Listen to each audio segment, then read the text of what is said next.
Hello दोस्तों। उत्तर पाठशाला में एक बार फिर से आपका बहुत बहुत स्वागत है। और आज हम बात करेंगे 5 अगस्त के उत्तराखंड राज्य से रिलेटेड सभी महत्वपूर्ण करंट अफेयर के बारे में। आप आज की नेशनल और इंटरनेशनल करंट अफेयर की वीडियो भी चैनल पे देख सकते हैं। आज हम बात करेंगे दोस्तों उत्तराखंड से यूपीएससी में चयनित हुए अभ्यर्थियों के बारे में। भारत नेट से हर गांव को फ्री 30 GB इंटरनेट और उसके साथ में क्या सुविधाएं मिलने वाली हैं, और उसके साथ ही टिहरी झील की सुंदरता को बढ़ाने के लिए एनडीबी से कितना लोन लिया जाएगा या किस तरीके से ये कार्य किया जाएगा, और इसके साथ ही बहुत सारे करंट अफेयर के क्वेश्चनों को आज हम डिस्कस करेंगे दोस्तों। अगर आप चैनल पे नए हैं तो अभी चैनल को सब्सक्राइब कीजिए दोस्तों, ताकि आपको नोटिफिकेशन सबसे पहले मिलते रहें।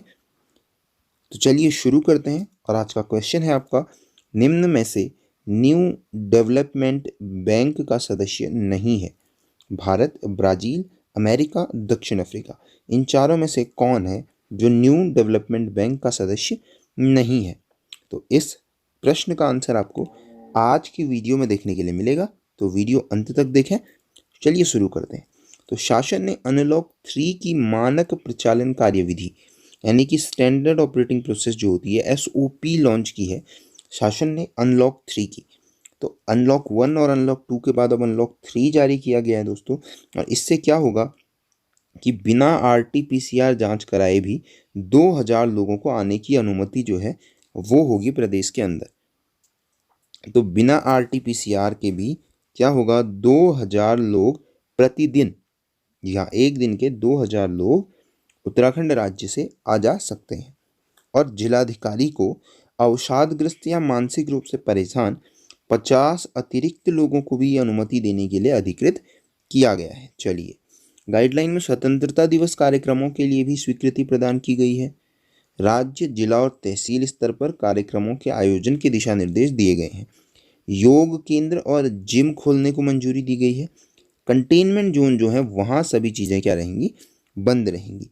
बात की जाए school, college, coaching institute, cinema hall, swimming pool, मनोरंजन पार्क, बार, ऑडिटोरियम, ये सभी अभी क्या हैं, बंद रहेंगे दोस्तों। चलिए, कोरोना काल की बात की जाए तो रोजगार के लिए अब एक नई उम्मीद जगी है, एक नई होप जगी है होप पोर्टल के तहत, जिसने कम से कम 2277 नौकरियों के आवेदन मांगे हैं। आपको हाल ही में मैंने बताया था helping out people everywhere, HOPE, hope जो पोर्टल है, हेल्पिंग आउट पीपल एवरीवेयर, ये जो है राज्य सरकार ने चलाया था, एक पोर्टल है। इसमें रजिस्ट्रेशन किया जाता है और कंपनियां इसमें आवेदन मांगती हैं।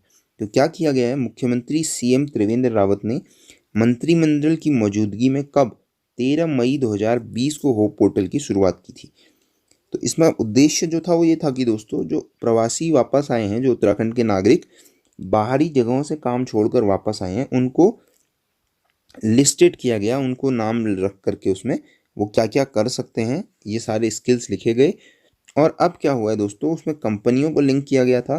तो हरिद्वार से लगभग 1210 रोजगार की डिमांड आई है। तो अलग अलग तरीके से इंजीनियरिंग, फार्मा, कॉमर्स, स्नातक, स्नातकोत्तर, 10वीं 12वीं, हर तरीके के लोगों के लिए नौकरियों के आवेदन आए हैं। तो उसमें आवेदन भरना है होप पोर्टल के अंदर, और इस तरीके से क्या हो सकता है, उसमें ज्वाइन किया जा सकता है। मतलब उत्तराखंड वापस लौटे लोगों को यहीं रोजगार उनके स्किल के अकॉर्डिंग देने की व्यवस्था है। चलिए, टिहरी झील की बात की जाए तो उसको संवारने के लिए अब जो योजना है उस पर कार्य किया जा रहा है। 73 गाँवों को और उनके हर एरिया को पर्यटन के लिए सुधारने की बात की जा रही है। जो मास्टर प्लान है वो कहता है water sports, adventure tourism, rural tourism, wellness tourism और संस्कृति, इस तरीके के जो टूरिज्म सेंटर हैं, टूरिज्म के लिए डेवलपमेंट किया जाएगा। पर्यटन में इसके साथ साथ ऑर्गेनिक फार्मिंग के ऊपर भी जोर दिया जाएगा दोस्तों। और इसके लिए क्या किया गया है, जो पर्यटन विभाग है उसको 1210 करोड़ रुपए की मदद मिलेगी। कहाँ, नेशनल डेवलपमेंट बैंक, सॉरी ये न्यू डेवलपमेंट बैंक होगा। तो न्यू डेवलपमेंट बैंक से इसको मदद मिलेगी 1210 करोड़ रुपए की। और बैंक ने वित्तीय सहायता की सैद्धांतिक सहमति जो है वो प्रदान की है दोस्तों। चलिए, टिहरी डैम की बात की जाए तो ये है दोस्तों टिहरी डैम, आप देख सकते हैं। बात की जाए टिहरी शहर की तो आपको मैंने पहले भी बताया, भागीरथी और भिलंगना नदी के संगम पर हुआ करता था जो पुराना टिहरी था। गणेश प्रयाग इस जगह का नाम था। इसी जगह पर क्या बना है, टिहरी डैम बनाया गया है दोस्तों। तो विश्व के काफ़ी बड़े बांधों में शामिल है। और उसके बाद क्या हुआ था, जो टिहरी जो नगर है, शहर है, वो डूब गया था और नई टिहरी बनाई गई थी। और आज जो टिहरी झील वहाँ बनी है उसे सुमन सागर के नाम से भी जाना जाता है। तो ये आपको याद रखना है। बात की जाए एनडीबी की, नया विकास बैंक जिसको हम कहते हैं, न्यू न्यू डेवलपमेंट बैंक, या इसको हम ब्रिक्स बैंक भी कहते हैं। तो ब्रिक्स बैंक भी इसको कहा जाता है। तो ब्रिक्स बैंक कहते हैं। 15 जुलाई 2014 को इसकी स्थापना हुई थी दोस्तों। एक अंतर्राष्ट्रीय वित्तीय संस्था है। मुख्यालय इसका संघाई चीन के अंदर है। चलिए ब्रिक्स की बात की जाए, Brazil, Russia, India, China, south Africa, तो ये इसके सदस्य हैं।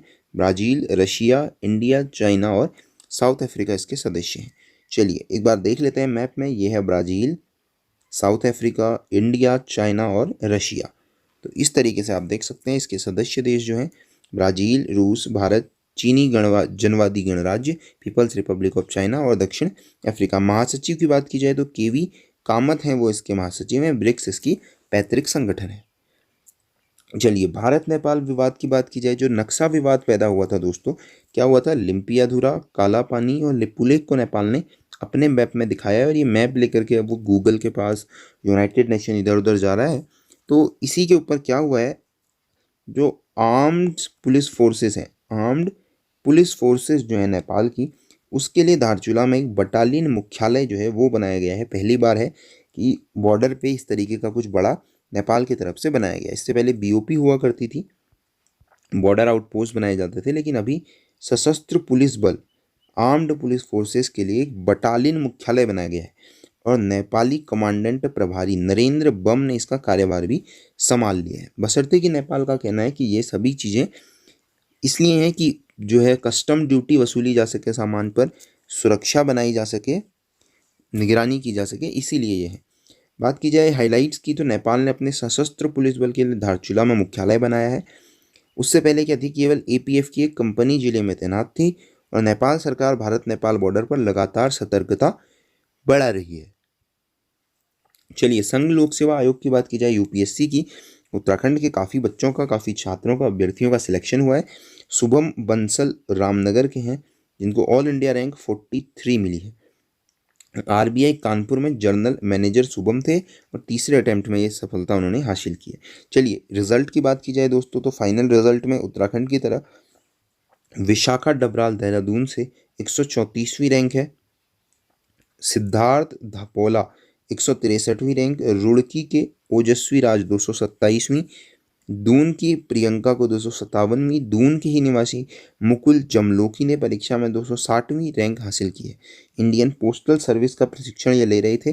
गोपेश्वर के रहने वाले प्रशांत की 357वीं रैंक है, 397वीं रैंक है। और स्वाति नगर कोटी की 410वीं रैंक है। भाजपुर उधम सिंह नगर के रिजुल की सिविल सेवा परीक्षा में है 702वीं रैंक और वर्तमान में ये राज्यसभा में कार्यरत है। जनजातीय क्षेत्र जौनसार भाबर से जो रिजल्ट है उसकी भी बात की जाए तो जौनसार क्षेत्र से भी 734 रैंक के साथ नेवी गांव की निवासी सृष्टि हैं। और त्यूणी तहसील के अंतर्गत देवाघार खत के मेघाटू गांव की श्रुति शर्मा की 775वीं रैंक है। भवाली के अमित दत्त की है 761वीं रैंक। यानी कि काफ़ी बच्चों का उत्तराखंड से सिविल सेवा परीक्षा में जो है परीक्षा पास हुई है, सफलता उन्होंने हासिल की है दोस्तों। तो जौनसार क्षेत्र के ऊपर, भाबर क्षेत्र के ऊपर भी हमने क्या किया है, इन जनजातीय क्षेत्रों पर भी वीडियो हमने बनाई है। उत्तराखंड की जनजातियों की वीडियो आप देख सकते हैं। चलिए कोरोना के समय में ऑनलाइन पढ़ाई की बात की जाए दोस्तों, तो ऑनलाइन पढ़ाई में खासकर उत्तराखंड के अंदर कनेक्टिविटी एक बहुत बड़ी समस्या है। तो इंटरनेट कनेक्टिविटी को कम करने के लिए भारत नेट कार्यक्रम काम कर रहा है दोस्तों सरकार का। इसके तहत अब कक्षा 1 से 12वीं तक के 17,045 सरकारी विद्यालयों को इंटरनेट कनेक्शन दिया जाएगा। तो इंटरनेट कनेक्शन के साथ साथ ग्राम पंचायतों को 30 GB डेटा भी प्रदान किया जाएगा दोस्तों। तो 30 GB डेटा भी जो है प्रदान किया जाएगा। ऑनलाइन पढ़ाई का लाभ शहरी क्षेत्रों की तुलना में ग्रामीण क्षेत्रों को काफ़ी कम मिलता है दोस्तों। तो इस इंटरनेट कनेक्टिविटी जो है वो बड़ी समस्या है। तो इसके लिए सरकार क्या कर रही है, फाइबर टू द होम योजना के तहत इंटरनेट कनेक्शन मुहैया करा रही है। फाइबर टू द होम के तहत तो केंद्र सरकार ने इस संबंध में राज्यों को पत्र भेजकर जानकारी दी है दोस्तों।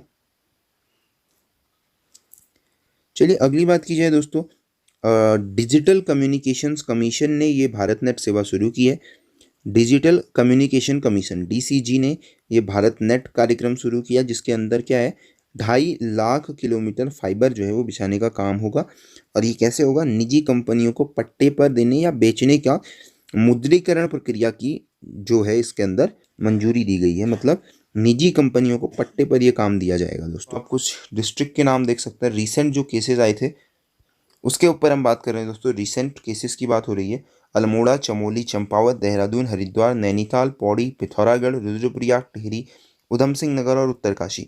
यहाँ कुछ रिसेंट केस हैं। सबसे ज़्यादा अगर आप देखें तो देहरादून के अंदर 48 केस, उसके बाद पिथौरागढ़ के अंदर 32 केस और हरिद्वार के अंदर 23 केस, और सबसे ज़्यादा उधम सिंह नगर के अंदर 63 केसेस देखने के लिए मिले हैं। तो उनकी डिटेल्स आप यहाँ पे देख सकते हैं दोस्तों कि कैसे वो पॉजिटिव आए थे। उत्तराखंड के अंदर हेल्थ बुलेटिन की बात की जाए तो टोटल 8008 पॉजिटिव हुए, जिसमें से 4847 जो हैं वो ठीक हो गए हैं दोस्तों। तो अभी उत्तराखंड के अंदर 3028 जो हैं वो टोटल एक्टिव केसेस मौजूद हैं। 95 उत्तराखंड के अंदर डेथ हो चुकी हैं दोस्तों। एक दिन में 208 केसेस मिले थे दोस्तों। Total number of covid patient treated is 309 दोस्तों। तो इस तरीके से अगर आप डिटेल्ड स्टेटस देखते हैं तो हम देखेंगे अल्मोड़ा के अंदर, बागेश्वर, चमोली, चंपावत, हर एक डिस्ट्रिक्ट की टोटल के बारे में बात की गई है। कितने पॉजिटिव आए और कितने प्राइवेट लैब्स में, गवर्नमेंट लैब्स में पॉजिटिव आए हैं, नेगेटिव कितने आए हैं, उसके बारे में यहाँ पे पूरी डिटेल है। आप इसे पॉज करके देख सकते हैं या पीआईबी के थ्रू ये ऑफिशियल डाटा आप देख सकते हैं दोस्तों। तो ये थी आज के सभी महत्वपूर्ण करंट अफेयर दोस्तों। ये है हमारा व्हाट्सएप नंबर, जिसके थ्रू आप हमारे रेगुलर व्हाट्सएप ग्रुप से जुड़ सकते हैं। यूट्यूब पे आप अभी हमें सब्सक्राइब कीजिए, वीडियो पसंद आई हो तो लाइक कीजिए दोस्तों। उसके साथ ही इंस्टाग्राम, फेसबुक और ट्विटर के थ्रू भी आप हमसे जुड़ सकते हैं, ताकि इस स्लाइड के अंदर दिखाई गई सभी तस्वीरों को आप डाउनलोड भी कर सकें। उसके साथ ही डिस्क्रिप्शन में दिए गए लिंक से आप हमारे टेलीग्राम ग्रुप को भी ज्वाइन कर सकते हैं दोस्तों। और बहुत ही जल्द यूके ट्रिपल एससी से रिलेटेड वीडियोस की एक पूरी की पूरी सीरीज़ स्टार्ट होने वाली है दोस्तों। तो जितना हो सके चैनल को शेयर कीजिए। वीडियो अगर पसंद आई है तो लाइक ज़रूर कीजिएगा दोस्तों, और कमेंट में अपना आंसर ज़रूर दीजिएगा। So thank you, till next video.